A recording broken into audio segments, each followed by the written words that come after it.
In 1973, Erich Anton Paul von Däniken would publish a book that would change the world.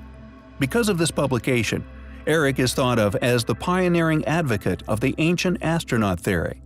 He was solely responsible for bringing the ancient alien hypothesis to public attention.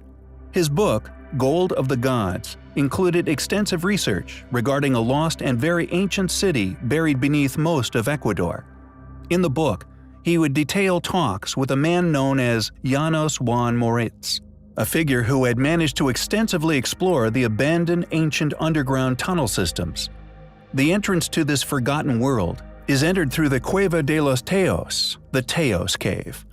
While exploring, Janos claimed to have stumbled across a secret passage which led to rooms filled with mounds of golden jewels and coins, and a golden sarcophagus placed within an intact ancient metallic library, containing books made from a strange metal.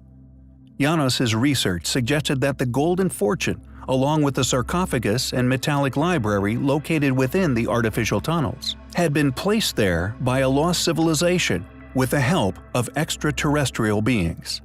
Did Janos van Moritz actually stumble upon an ancient alien tomb? A tomb which had managed to survive many thousands of years without being disturbed?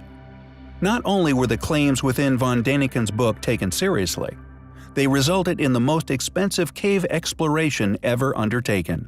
Stan Hall from Britain commenced upon this expedition in 1976 with the goal of finding the golden artifacts and hopefully an alien corpse.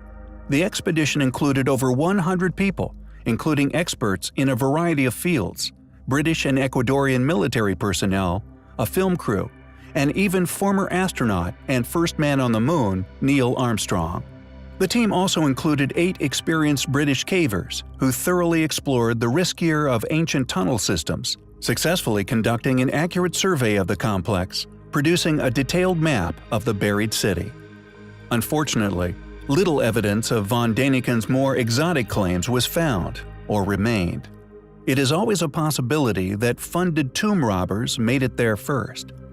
It took over a year for Stan Hall to organize his team, a year which experienced a flurry of public attention directed towards what can only be described as drastically consequential claims. What's more, compounding evidence of the artifact's existence, unearthed from these exact cave systems, has miraculously been documented in the past. Not only had some of these mythical items been recovered, the artifacts had been bought and collected by a man known as Father Crespi. Father Crespi is considered a saint by some.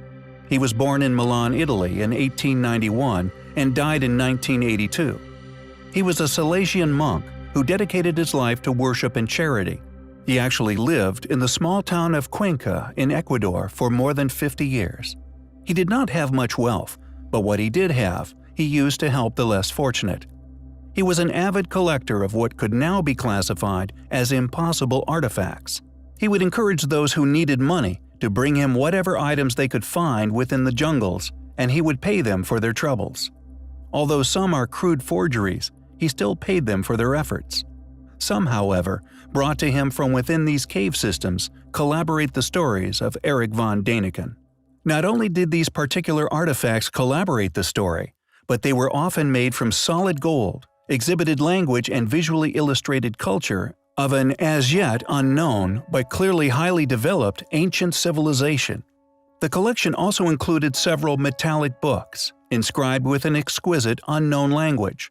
Upon Father Crespi's death, his collection was looted by unknown peoples. All artifacts of interest were replaced with obvious forgeries or simply stolen.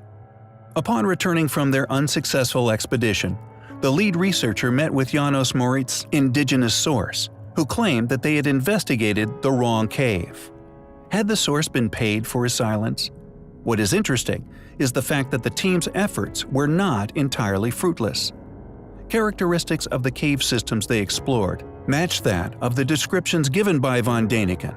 What's more, they actually unearthed zoological, botanical, and archaeological features, items which are unexplainable for the geographical location, unless it was visited by a group of people capable of traveling the seas far before Columbus. What do you think of the Teos Cave's legendary golden burial chamber? Was it all a hoax? Or did somebody get there first?